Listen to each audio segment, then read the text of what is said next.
Okay, so let's get started. I think it's time for us to talk about APIs on this conference. It's not going to be about functional stuff. It's not going to be about mathematics or some hardcore, but it's going to be about some practical things as well about APIs on top of GraphQL. So does anyone work with GraphQL before? Like heard of it, uses in production? Uses in production?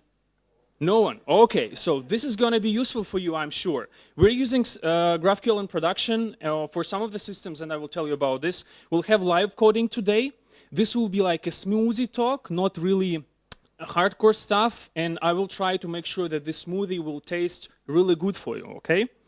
So first things first, GraphQL is not about access to the database, okay? I've heard some folks referencing the fact that GraphQL may be related to the database access, not really. So it's about integration layer of your application. It's about the way you build APIs. It's about the way you expose your data to the outside world. My name is Volodymyr. I'm from Kiev. I work for a company named Wix. We have 6 speakers on this conference. I'm one of them, and you're welcome to join other talks from us later today and also tomorrow. I'm working as a head of R&D in one of the Wix verticals which are dealing with users' money. So this is pretty challenging and responsible, and I would say a really great excitement around that. Also, my financial partner of the company called EasyHunt. This is the startup for hunters, and it's fully developed in Ukraine. And also, I'm in the program committee of 2 conferences, the GEConf, which is held in Ukraine, and also XP Days, which is also held in Ukraine. Maybe since you're programming in Scala, you're not loving Java too much. GEConf is about Java, but if you're not into Java, so you're welcome to join XP Days, which is about engineering practices.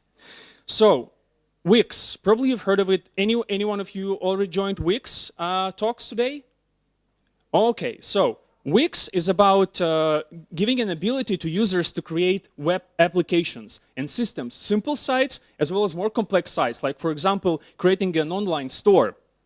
And we have lots of users, millions of users, lots of microservices, all the modern stuff exists in our company, lots of engineers, everything like that, but you're not interested in this. You're interested, and I'm interested in what kind of user experience is being created on top of Wix.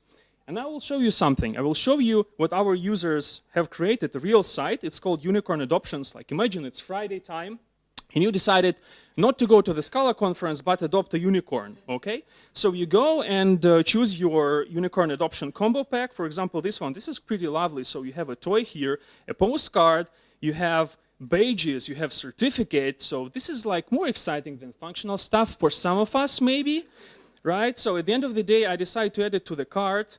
And then at a certain point, I can perform the checkout.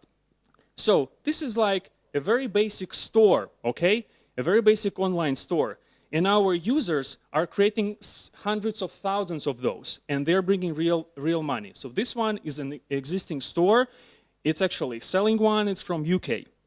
And all of these stores, it's not like many web applications. It's actually one platform with one backend, which is like around 10, 15 microservices working together, and a set of API clients, which communicate via the same API.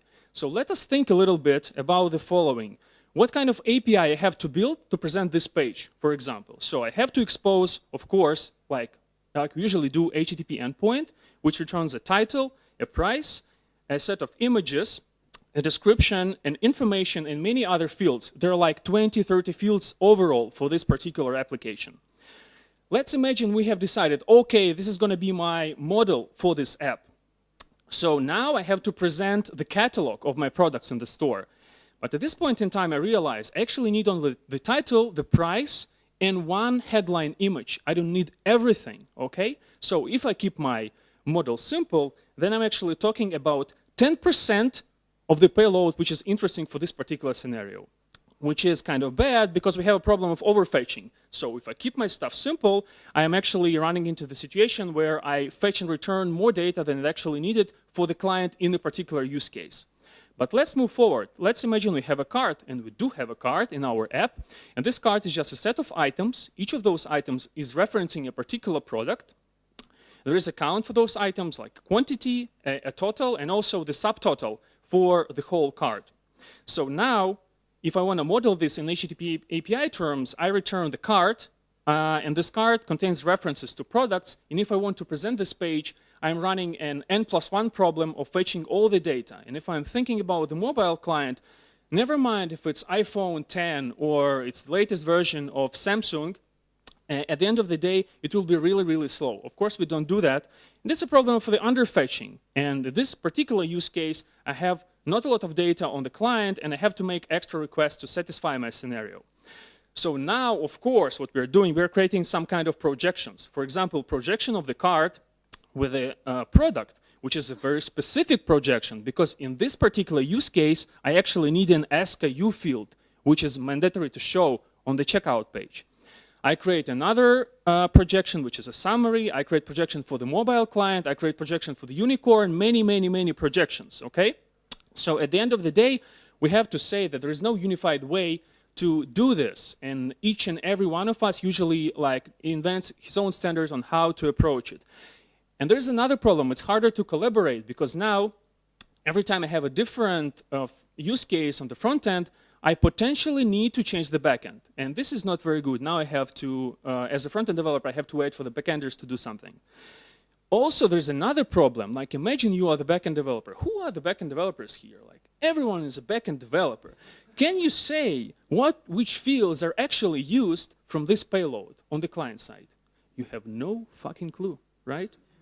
You have no clue because client, you did a great job. You created a case class, realized it using the functional JSON serialization library, but you have no idea whether the client is using it or not. So when the question comes, what do I want to deprecate? You have this not a fancy story of telling your clients, please, please, please don't use this field anymore. Do not use this field anymore. You try to communicate to them, but you don't have the way to measure it. So this is also one of the problems of this type of API. This is the situation we are in. Like myself, we are feeling pretty positive, but it's pretty shitty situation we are now having with this kind of API. So let's try to solve it. And this problem was actually started to be solved in Facebook back in 2012 when they were developing a mobile client. And they decided it has to be like gone forever. And the very complex process of solving this problem started. This is how it looked like. They added a little bit of black magic, and in the end, they got GraphQL. Back in 2015, on React conference, they presented this solution for the front-end and back-end developers on how this problem can be solved. So let's take a look at what GraphQL is. So the book tells us that GraphQL is like a query language for APIs, and is also a runtime for fulfilling those queries using your existing data. So you can link your data and perform this fancy stuff. Let's take a look specifically at what that means. First, we define the schema in GraphQL terms. This is like the core part of your app. For example, imagine the social network. We have users have friends. We're trying to make this collection bigger usually all the times. And there's a city, like users are living in the city knows about the users. This is your graph, okay? Let's draw the boundary of your graph. At a certain point, you have to tell how this graph can be entered, how you can basically try to jump into it. For example, you can find the user by name, or find the city by name, or find the product by ID, or find the card by ID. So these are like your entry points into the graph. Pay attention, it looks like Scala, right? Like almost, but this is actually the valid GraphQL syntax. You define your types using these constructs. Then the client comes and says, okay, I have a schema now. I understand how I can query data. So how should I execute it? So we take our entry point, for example, getting the user by name. For example, looking for the Vova unicorn. We'll be using my name because I don't want to hurt anyone here. So, and I'm looking for my friends and also the city I'm living in and the population. So pay attention, this is a valid request in GraphQL terms. And this is the response I'm getting. Just under the data JSON field, I can see everything that the server was able to fulfill in this request. Pay attention at the shape of the request and response. There is something to it, right? It's very, very, it's actually what I have asked for. It's exactly what I've asked for. So, and it's done in one request. Usually, if we're talking about HTTP, it's one post request. So let's see how it works. I want to show you the graphical. So GraphQL is a query language, right? And GraphQL is a standard UI tool for running the GraphQL queries. This is how it looks like. And I will ask for a card by ID. I know that there are items in this card. I will ask for the products associated with those items. I want a title, price, SKU, and images, but not all the images, only the first one. I'm interested in the quantity, in the total, and in the subtotal for the whole card. I run the query, and I get exactly this data. In my particular use case, it's 3 products in the card. And if I'm not interested in the product, for example, but just need the quantities and totals, I will ask for quantities and totals, and we'll get it back. So what do we see? There's a good principle, what you see is what you get, and this is exactly, but applied to the API level. It's efficient because we're fetching only what we have asked for. It's easier to develop now because every time there's a new UI requirement, it does not necessarily mean I have to change the backend. This is cool. Another thing is now I can do the analytics. I can see which exact fields are still retrieved, which are used, which are more used, which are less used, and stuff like that. And I can run it over any data source and transport. It can work over WebSocket. It can work over TCP/IP. Of course, in the beginning of my GraphQL days, I will use HTTP because that's like the basic choice and less concerns I will have with that kind of protocol. But it doesn't mean I have to be in HTTP all the times. And we'll see the use cases later on this presentation when you can apply it to the WebSocket. Of course, all server languages are supporting this via libraries, via frameworks. This particular syntax and stuff, it's not related to any language in general. GraphQL is language agnostic, but there's tooling existing in all the ecosystems. Since we're on the Scala conference, we'll be talking about the Scala tooling here. And in Scala, we have Sangria. Everyone knows what Sangria is? Yeah, of course, but no, not everyone knows. So Sangria is an alcoholic drink, a Spanish one, with wine, with fruits. And then I don't know what's there. For me, it's important there are fruits and wine. So there's that's enough for me. And we'll be taking sips of Sangria now to understand how you can do this kind of API, how you can build such an API that I have shown you here using Scala and using Sangria. So we'll have, of course, microservices world, right? So we need to have at least 2 microservices, and we'll have 2 microservices. So the first one is a card. Oh, wait a sec. The first one is a card. It's also like kind of cool right these days to have Akka HTTP under the hood. We'll have Akka HTTP. I will use Source library for the JSON serialization. And this service will be responsible for working with a card. There will be another service, the product service, built on the same technologies. I won't even show you that. It's just there. It just works. It exposes HTTP API on top of itself to fetch the product data. And when the card will be asked, for example, for some product, for related products, the card service will communicate with the product service to get the data. And we'll build a GraphQL API on top of the card service. So let's rock and roll. Let's do that.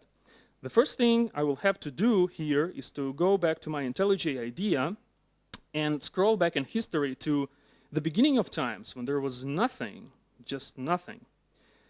And we'll starting with working with the SBT file. In my SBT file, I will add Sangria dependency, and I will add Sangria source dependency. So these are the only 2 dependencies I will need in this application which are related to the GraphQL. The rest is some kind of logging, HTTP client, the core stuff around source, Akka, not really interesting for us. Now let's go to the HTTP application, and we'll define our routes. This is our HTTP, Akka HTTP app. Defining routes, I don't want to type it actually by myself. I will insert a snippet, and we'll just explain what happens here, okay? Just to save some time. So this particular request just tells me, this particular processor just tells me, you know what? Once there is a get for the graphical console, this static content, just return it from the class path. It's already there on the class path. But once you get the actual query, please try to parse it and run it. Why I'm using post on GraphQL endpoint, I will show you why. I want to prove everything I'm doing here. So when I run the query, you can actually see that this is a post request to the GraphQL endpoint. Okay? So it's very easy. And somewhere in that request payload, you can see the actual query, which matches what you see on the UI right now. Okay? So it's a very simple JSON with a query field. We take it, we parse it, and then we try to run it. So as you remember, we always start with a schema. Schema is a core part of every GraphQL application. So I will say I have a schema, and there will be a definition of my schema. If you don't understand some like words here, what is used for, I will explain that later. That's like nothing critical. So I will, okay, I have to type the card schema. I can say I want to create a card schema. And let's stop for a second. Let's think what kind of schema we want to create. I have a snippet prepared here for the card, which shows what we need in the very beginning. In the very beginning, I want to have a schema which supports querying card by an ID. So this is a field of getting the card by ID. This is a card, a very simple one with ID, items, and subtotal that you have seen before. And this is a simplified item, just with the product ID. Not with the product itself, but with the product ID. We'll start simple. We'll then enhance, and we'll link it to the real backend. And of course, I have case classes for all this stuff, for the card and for the item and for everything else. So I go back. And by the way, I will probably split the screen here. I will insert the GraphQLS up in here so that you can see what will be going on. And I will say, let's define an item type using Sangria. I will say, this is actually an object which is called item. And I will have the fields. Fields do not have any context right now. I will just specify unit. But what is important, they work with item values. OK? And I will have three fields. The first one is called product ID. Oop. The first one is called product ID. It's of a string type. And it has a resolve function. And the resolve function is taking the value of an item and extracting product ID. That's it. We have defined the first field. It's very easy, it's very dumb, and it's very boring. I will just copy-paste, even though mommy told me you should never copy-paste when writing in Scala or in any code, but still, we'll do it for some time. So just bear with me for a sec. I will say this is an integer. I will have also a total here. As a good boy, I will remove this comma at the end, and we'll say this is a big decimal type. OK, we have defined an item. I can go on and create in the very same way the card. So I have a snippet for the card, because otherwise you will I will bore you to death by typing all this shit here. So I have the card. And at the end of the day, I have the query. So the query is actually more interesting because the query, if you can see, it has an argument that works that is a long argument. I define it as a part of the field definition. And when there is a time to resolve the value, I will use the card service, which existed in this application before. So I have it here, the card service. We just find something by ID, works with the repository, is able to add the product to the cart, and some other things. So it's just important that in this particular case, we're not working with a value, we're working in some context. And usually you would put some dependency injection context or just the dependencies you need for resolving your queries. This particular endpoint returns an option of the card. It can return just the card, it can return the future, it can return the try. So Sangria is pretty flexible in terms of what you can fit it. So at the end of the day, we need to have the definition, right? And the definition is going to be a schema on top of our query. So I guess that's enough for us to continue. I will just restart the card service. And we'll try to run the query, the simpler one, the one which works with the product ID, not with the product. So let's go here. I will remove this, and I will say, whoop. I want to have a product ID. Cool. So this is working. We are already doing good. We have already exposed a simple model to the client. We're good guys. But now let's continue. We want to be the best guys. We want to have the product with a title, with a price, with a SKU, and with images. And of course, this stuff doesn't work. This is not a part of the schema just yet. And if I go to the docs, which is a nifty tool in the graphical, it will tell me, you know what, no, there is no product in here, just the product ID. So let's add a product. In the application, I actually have already the product DTO, which is exposed by the product service. It would be nice if I don't just type again all the fields here or paste again some live template that will expose me all these fields. It would be nice if there's some macro to generate a product definition for me. And there is one. So I can say the product type is going to be, I want to derive it, again, using no context whatsoever, but using the product DTO. And that's all I have to do. So this is pretty nice, because now I have generated the whole definition out of the case class easily. And I can modify it, of course, and I will show you in a couple of minutes how you can modify that. But now let's tie the item to that real product. Again, we'll say this is a product. I will say we're working with a product type. And once it's time to resolve something, we'll actually go and use the client for the products, and we'll fetch the product by ID, by taking that product ID. Okay? So again, very easy change here, but we are now actually talking to another service. And let us deprecate the product ID. We no longer need it. I can say there is a reason for deprecation, just don't use it anymore. We don't need it. What I have done right now, I have started talking to another microservice in my ecosystem. I have used the macro to generate the field definition automatically, and I have wired up my item with a product. That's all I have done so far.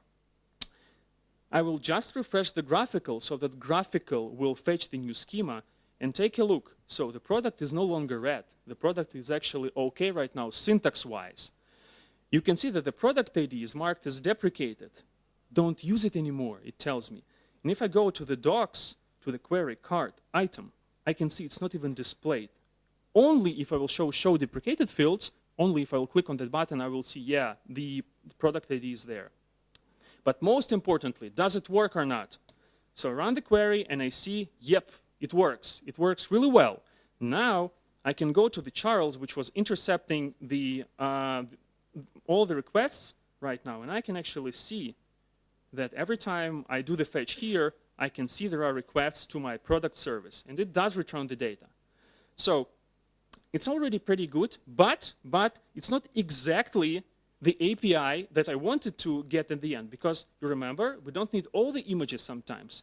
We just need one image or two images, or just whatever limit I want to set. So I want to say something like this. I want to limit the number of images that are fetched. Right now, of course, it's not supported. It's red in here. Now I have to go back to my code and say, oh, product DTO. So, okay, you have a field called images, and it's an option of sequence of string. And you know what? I don't actually need that particular derived definition of your field. I want to replace it. I want to replace the field, which is called images, with another images field, which is, most importantly, have an argument limit, which is by default 0. If the client will specify me the limit, I will take as many images as I have. Or if it doesn't specify a limit, I will just return all of them. So this is all what happens in this code. Nothing like, it looks like a lot of code, but it's not really interesting in terms of this, like the overall use case. It's important that right now limit is not red. It's actually valid. And if I run it, I can see there is one image in every response. Or if I remove it, I see again all the images. So now we're really good. Now we have really satisfied those initial requirements in maybe under 10 minutes or so. But there is one problem. There are many problems, actually, like lots of problems. Now we'll be talking about problems all the way to the end. Let's see how the query is run. Just think about it a little bit. So first of all, we have a card, fetching of the card. Imagine you're doing the service call to the database, and then with the card you get all the items by the inner join. Okay, good boy, one service call to the DB, so far so good. But when it comes to having the product data, it actually means you will have to issue HTTP requests to the first product, to the second product, to the third product, and now you have n+1 problem, but not between the client and server, but now between the server and server, your server, you now have to deal with it. So this is the situation we're in right now, again, and we have to solve it, right? These were our expectations. We thought there is some BMW under the hood. You just write resolve function, everything works, yeah, futures, everything. No, it's shitty. This is how it works right now. And let's fix it. It would be nice if I can say, you know what, I don't need all the products once there is a when there is an intent to fulfill getting the product data. I want to defer the moment when I get all the products until one point in time, and then grab all of them. Fortunately, the developers of the service are really good guys, and they have already prepared this API for me. So if I will go to localhost 1990 API products, I can see that by having like 2 IDs in here, I will see 2 products returned in the end. Or if I specify 1, I will have 1. Okay, so now if I will try to collect those IDs and then issue 1 request, I will be really a nice guy. So far, not really, okay? So let's do that. What I have to do now is I have to say, you know what, once I get the intent to grab the product, I want to say something like, I want to defer the execution, okay? I want to say, I will just create an instance of the case class called deferred product. I will invent it myself right now. I will say there is an ID of the product that I want to fetch at some point later in time. And it actually extends the Sangria's deferred type and works with product DTOs. At the end, it should be a product DTO. So far, so good. If I will run this code right now, there will be like nothing will really happen because I will just collect the IDs. I won't really execute the query, this single HTTP query. So we have to say there is a deferred product resolver, and it's just a simple deferred resolver which works with those deferred products. And let's implement the resolve function, which takes the vector of deferreds and converts them into vector of futures. Okay? So now IntelliJ will generate some long thing for me, which I don't need. This looks much better. And I will also do like this so you can see what's going on. So we get the vector of deferreds, and we have to convert them into the vector of futures. So, okay, I have the client already. And the client gives me the capability to fetch the products by IDs. So now I will use my deferreds, will map them, will just grab the IDs from them, and will take the products as a result of that, from the result of that response, will convert it to, will map it to successful future. Of course, you can defer, you can create promises, and you can defer execution, whatever you want. At the end, just return the vector of futures. And I'll just convert it to vector for now to keep this example simple. Now, that's almost all. One thing I have to do is when I run the query, I still have to say that there is a deferred resolver, because right now just the class hanging on the class path. I have to say that there is a new card schema deferred product resolver, and now it should work. So when I'm restarting the server, let's recap a little bit what we have done so far. We said ourselves, we cannot live this life anymore of fetching the product on every product intent fetch, okay? Our intent right now is converted into creating this vector of deferreds, and once there is a need to satisfy, to find all the products, we do it in a single request by using this deferred product resolver. Let's go back to Charles. I want to clean it because I have to prove to you that it actually works. And I will run the query one more time. Hopefully it will work. Yes, it works. But most importantly, what's in the Charles? And in the Charles, you can see I have 1 request right now. 1 request. So this is pretty nice. Now we're getting better. And no matter how many times I will execute it, it will still be 1 request. It's no longer n1 plus, we no longer have a n+1 problem. But you know what? We can still be better. This is also not really good, because think about it. If I just need a title, and I will execute the query, and we'll go back here, I will see that still all the product data is fetched. So can I do something about it and actually fetch only the fields which were requested, only the subfields which were requested? And it turns out that we can do that. And let's do that. Let's achieve this goal as well. So go back to IntelliJ, and now I can say, you know what? Once we'll be doing the deferred resolution of our products, I actually want to use the thing which is called projector. Projector gives me access to the subfields which are needed for the resolution, to the whole subtree, not just to the list, but to the whole subtree.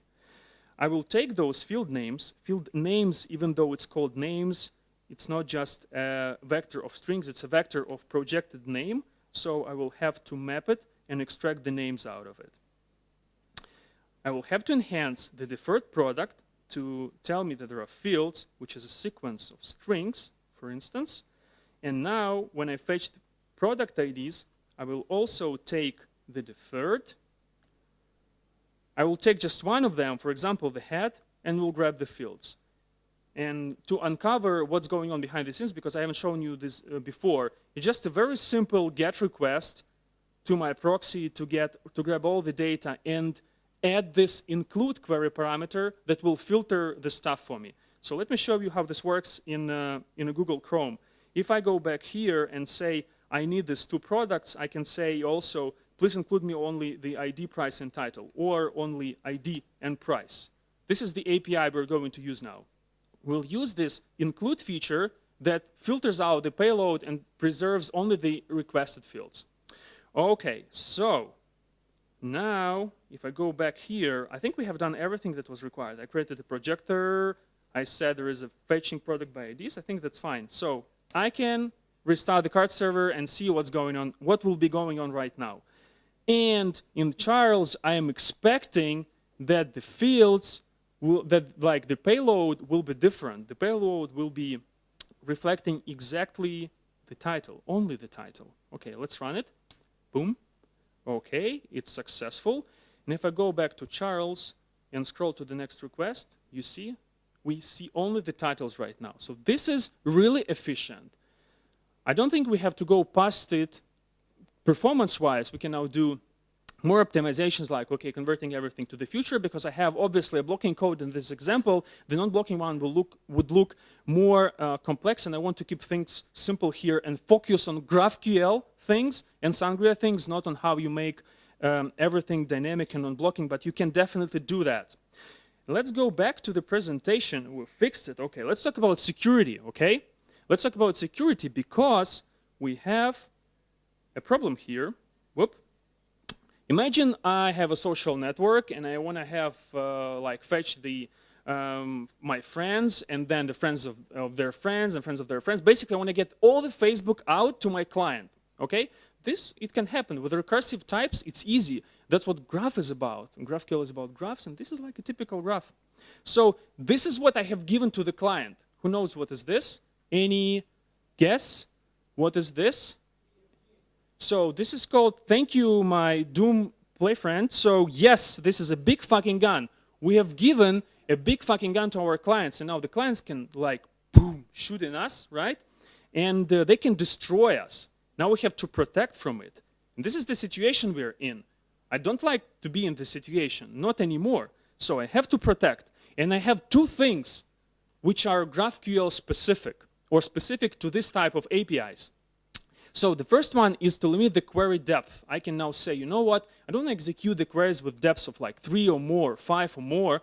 And another thing, I can actually calculate the complexity for my query. For example, give weights to all my fields. And if I see if the sum of these weights is like a lot, I will say, no, I won't execute this.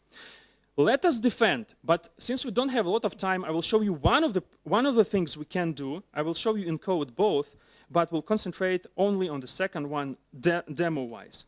First of all, I can say that max query depth can be no more than, for example, 5. And then I can also say there are query reducers, and I want to use the reducer which rejects complex queries. So this is how it looks like.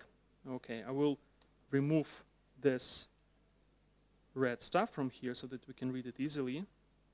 Okay, are you satisfied right now, the compiler? No? Okay, you're satisfied right now. Very slow. Okay, so I say, please calculate the complexity, and if the complexity of overall request is 5 or more, do not run this request. What is complexity 5? By default, it means that if I have 5 fields, each field has a weight. By default, each weight is 1. If I have a complexity of 5 for the whole request, I will reject this, 5 or more. I will restart the card server, and I will show you this in action. So let me first show you the happy path. I will remove quantity and total, and we'll just keep the subtotal 2. I will have four fields in here: card, items, product, and title. This request should work, and it works. But if I have more, for example, the subtotal, it doesn't work anymore. There's internal server error. I was lazy. I didn't put proper error handling in here, so I just see a red error line on the web UI. But in here, I can actually see that it's a too complex query thing. Of course, you will have to override the default complexity, and you can say, you can go crazy. So you can go and say, you know what, I have a complexity, and this complexity is calculated as some function which takes, for example, the child score, already calculated score for the whole like subtree, and I can take this child score, multiply by 2, and add some number. So, and this is going to be the complexity specifically for the card fetch. This will work. Of course, this is nonsense, so I will just comment it out and won't run it, but you get the idea. You can put weights, you can play around with it, you can put code which defines what is the complexity of your query. This is really cool. And of course, in addition to these techniques, you have to do throttling and rate limiting. You have to set timeouts for your queries. You have to do pagination, because there's a saying in the community, for example, that if you don't do pagination, you are an asshole. You have to do pagination. All the backenders have to know that. Once you have one-to-n scale, you have to do pagination. And this is not specific to the GraphQL, right? It has nothing to do about GraphQL. It's for every type of API, for every type of logic. We talked about queries, but queries is not the only thing which is supported by GraphQL. There are also mutations. Mutations allow you to mutate data. For example, adding the product to the cart. Looks the same, but just resides in another type of container called mutation. Imagine you want to add the product to the cart with some quantity. So I won't type this example because, again, it will take some time. I will just scroll forward in history. We'll check out the code. I will restart the cart server, and we'll demonstrate you how it works. We have a really great tool here, GraphQL, which supports history, and I can scroll back and find the mutation. You see, in front of mutation, I have to say that this is a mutation, and I want to add 2 products with this ID to the cart. Boom. What is nifty about it, I can again work with the response, and I can say that I need, again, return me the product IDs and the quantity and total. So if I will run this query sequentially, you can see that the quantity is increasing. We do mutate the data. So, so far so good. We are at Wix using Sangria on top of Scala and using Apollo on the client, specifically in the department which is responsible for creating online stores. So this is a great success there, and it's not the only vertical which uses that at Wix. Many companies are like starting to play with GraphQL right now. Like, it's not only Facebook, it's also Shopify, it's GitHub, and all these companies that you see here. Maybe some of you will also start using GraphQL soon, and you may think, yes, I want it. I want this type of API, and this GraphQL Bubbles like sparkle in your mind. Maybe yes, I need it, but let's see the bad parts. Let us really concentrate a bit on the bad parts of GraphQL. First of all, it's caching. In HTTP, there is a great thing which is called intermediary caching. There is no type of intermediary caching. Proxies, gateways, all go to hell in case you use GraphQL, okay? Nice saying, by the way. I didn't invent it before, but sounds good. Another thing is security. Think about it. We had to invent something to protect ourselves from these malicious queries by using complexity calculation and by limiting the query depth. We didn't have this problem before. Here we have to solve it. We need to invent error handling. Errors are not standard in GraphQL. Everything is going to be 200 OK when you talk via HTTP using GraphQL. Also, how to support arbitrary resources and file uploads. Of course, you can do that, and there are like workarounds about it, but it's not really a native solution to GraphQL to do that. Can I say my operation is idempotent or not? In HTTP, I could say put is idempotent, post is non-idempotent. I can use different methods to say that my action against the server state is actually idempotent or not. In here, I cannot say it. Also, when I invent the operation name, I have to think, oh, If it's about deletion, so is it about, is it delete, kill, annihilate, or something else? So I have this non-standard operation naming challenge in front of me. There's no support for hypermedia, so HTTP and REST gave me the way to dewire the client and server more. In this particular use case, hypermedia is not supported. And most importantly, if you were not proficient enough in designing APIs, REST APIs, it doesn't mean you will get proficient with GraphQL APIs, because concerns like how should I separate my internal domain model from integration domain model, whether it's one-to-N relationship or one-to-one relationship, how my model will change in the future, and how should I name my fields properly, how to support pagination properly, many concerns, integration domain level concerns are not related to GraphQL or REST API. So they are universal, and we have to be good at solving that problem first, and then decide whether it's GraphQL or HTTP API. And there are alternatives in HTTP API. For example, OData. OData is a great standard. It supports many things that I have shown you today just on top of HTTP, just by playing around with a URL query. But it just didn't get enough popularity and attention from the community to be so widespread as GraphQL. And there are other approaches too. And if you will be thinking about GraphQL, I strongly advise you to take a look at these two links, which explain from both theoretical standpoint and from practical standpoint if it actually makes sense to choose one or the other, or more right, like the better question is, when should I use this or this? So of course the slides will be available. You don't have to photocopy this right now. And you can think, no, I don't want GraphQL, not anymore. I want to go back to the REST APIs. But before you settle on this, I want to tell you that GraphQL really shines as an integrated solution. So in addition to the queries and mutations, I can do stuff like subscriptions. Okay? I can say, you know what, I want to subscribe, for example, to the event when the product is added to the cart.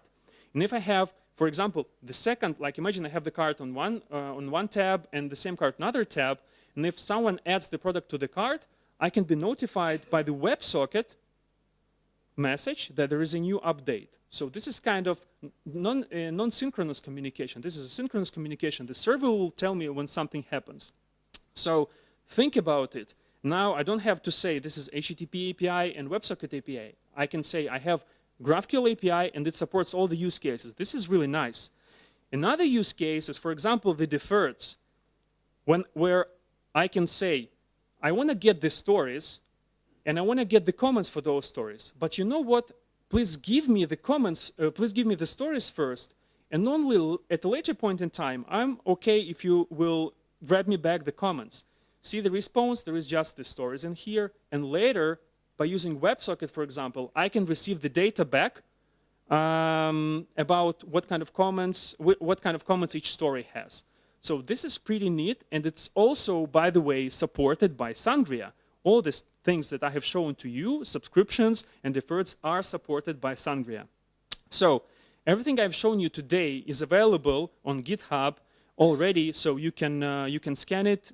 Again, the presentation will be available, so you can take a look later. Also, the Sangria has a very good tutorial and code, like example code on top of Akka HTTP and SIRC, similar to what I have described. And thank you for your attention. I would be happy to answer some questions.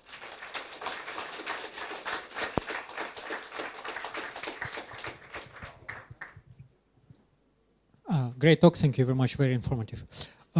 Couple of things, just short remark, OData is great, but 2 kilobyte limitation of the URL size is a real showstopper, so just to say that it's kind of not always usable. So the first question is, the security stuff you defined is not the part of the schema then?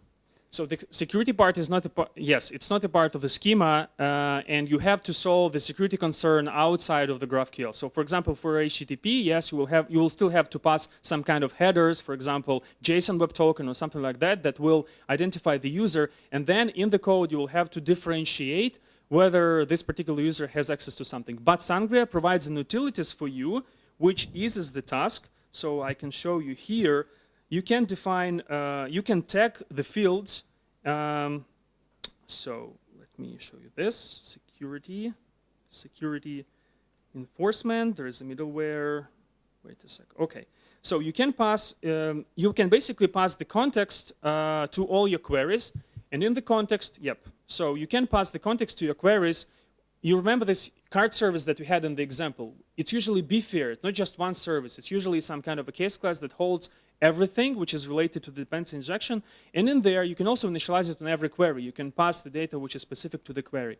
Also, there are other facilities. You can tag the fields with annotation-like things, and then it will automatically decide for you whether, like, this particular field, you have access to it or not. So Sangria has pretty nifty features around it. Thanks. Another small question. So basically, the way you did it was from the code to the schema. Are you aware about any possibilities to do the opposite? So in Scala, I'm not sure if it's possible to do like schema to code. And by the way, this presentation is originally for Java programmers. It was based on GraphQL for Java. And in there, we do first schema to code, and then code to schema. This particular one, when I prepared it and when I started to, usually from my experience, it's better to have code to schema, because you don't have this duplication of the logic, like you don't have a schema somewhere and then the code which must conform to it. It's usually much easier to have the code first and then generate the schema automatically. Of course, you still have to understand all the intricacies, and your clients will at the end work with the schema, but support-wise, it's really better. In terms of tooling, and I fully understand there are cases when it's not appropriate. It's not a universal solution for everyone. I'm not sure if GraphQL in Java based on Sangria can support that. Thank you. Okay, I'm sorry, ask a question, please ask later. Yeah, we're out of time, and I want to, have respect for the next speaker, so I will just jump off, and I will be available today, tomorrow. We can talk, you can ask questions, and even if I won't have an answer, I will be glad to give you at least the hint on where you can get it. So let's talk later. Have a good day, have a good rest of the conference, be happy, enjoy life, and create great code. Goodbye.